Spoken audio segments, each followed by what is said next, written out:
What's up everyone, it's Wednesday, it's time for the This Kingdom Daily Show, so let's jump into it. I'm going to be talking about loads of rumours about Indiana Jones and the Animal Kingdom in Walt Disney World.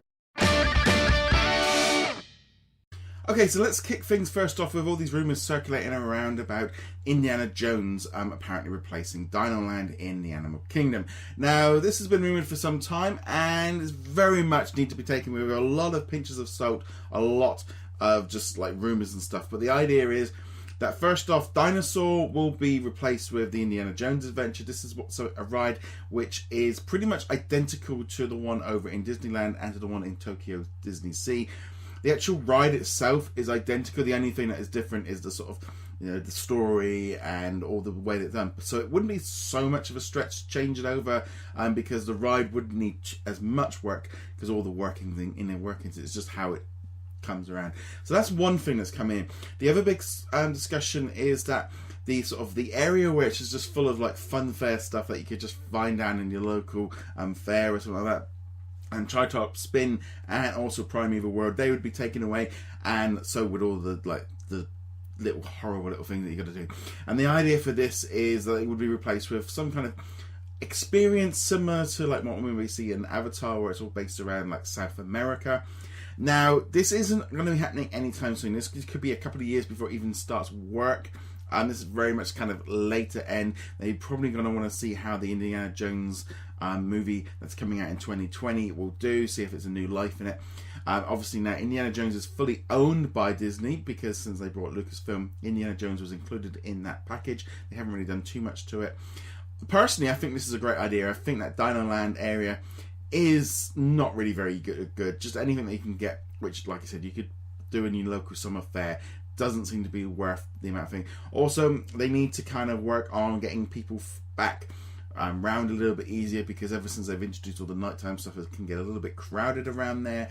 So that would help alleviate that. Hopefully they could do like a fully immersive experience, so it's kind of not able to see anything from there. As far as Dinosaur, I always like that ride. I always go on that whenever we kind of go into the Animal Kingdom. I think it is a good one. I think the trouble is Dinosaur as a whole was generally not considered a great Disney movie. It was one of the first sort of computer generated ones fully, so changing that wouldn't be a huge surprise. I mean, they can't really do much with like good Dinosaur.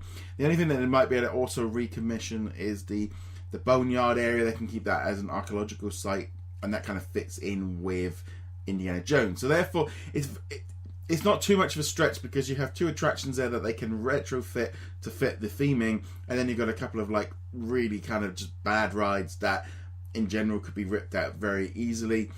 Like I said, it could be a couple of years before we see this, so it's definitely very much in that rumours territory. Obviously, with the war going on with Universal, with the amount of stuff that's being built there, Disney need to keep updating as well. Obviously, Pandora has just been done, and they got all the stuff going on over at Hollywood Studios, and they've announced all the stuff over in Epcot. It made sense for them not to announce anything too soon, because people are already starting to feel that it's worth waiting for. And I think generally, if they close down that area, it's not going to be as bad. But yeah, it's going to be interesting to see what goes on with this one. Personally, I think it's a great idea. Does Indiana Jones fit in the Animal Kingdom? You could argue that it's not really too very much animal wins. I mean, but at the same time, it would fit in very nicely with like the sort of the jungle aspect part of it. But going to be interesting to see how Indiana Jones does in the future, and whether or not they could reboot this series, put in a different actor in, and they could set up a whole new thing for generations to come. So I think this one's probably very, very likely to be coming to fruition.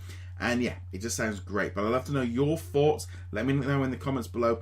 What do you guys think of an Indiana Jones area coming to the Animal Kingdom and them losing the Dinoland area? Okay, so let's jump into some other news, which is a few little collectibles, including a brand new Peter Pan collection was announced by Cath Kidston. I'm going to be honest, my wife loves the stuff. I got her a couple of things for her birthday for this one, so this would be kind of cool. There's a load of Peter Pan themed bags and purses and stuff, so that will be pretty cool.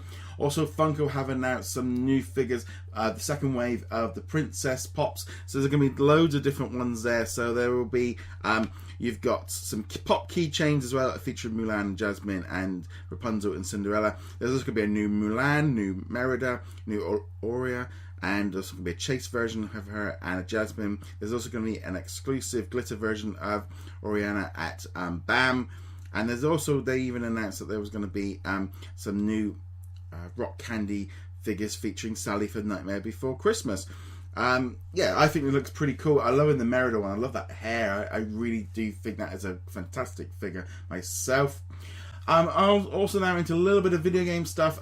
Disney Magic Kingdoms have revealed that Aladdin is going to be coming to that game, and there's also a brand new Star Wars game has been announced by EA called Star Wars Rise to Power. More details on that can be found over at disgaming.com.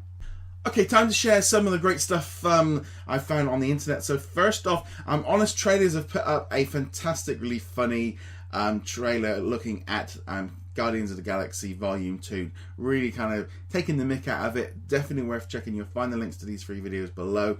Also, there was a brand new Beat-inspired Mickey Mouse short, which is available now. Look, I love the style of this, and this is why I'm really excited about what they're going to be doing at the Great Movie Ride, which they have started actually putting posters up around the old Great Movie Ride attraction saying that the Mickey Mouse ride is coming. I love this cartoon style. It's very cool.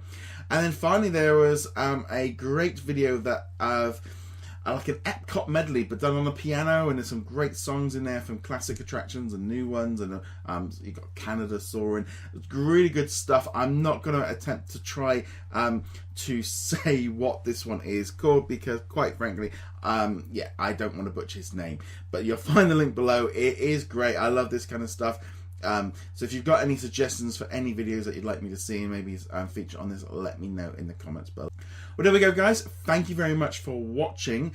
Be sure to hit that subscribe button. Also hit that little notification bell as well. You can keep up with the latest of our videos. Check us out on the website as well. And finally, just a reminder, we have got a giveaway this month where we're giving away a $20 gift certificate either for PlayStation Network, Xbox Store, the eShop of Nintendo, Steam, or even Android or iTunes, so you can spend money on video games, but you can kind of spend it on whatever you want on those ones there. Anyway, guys, thank you very much for watching. See you guys soon. Laters.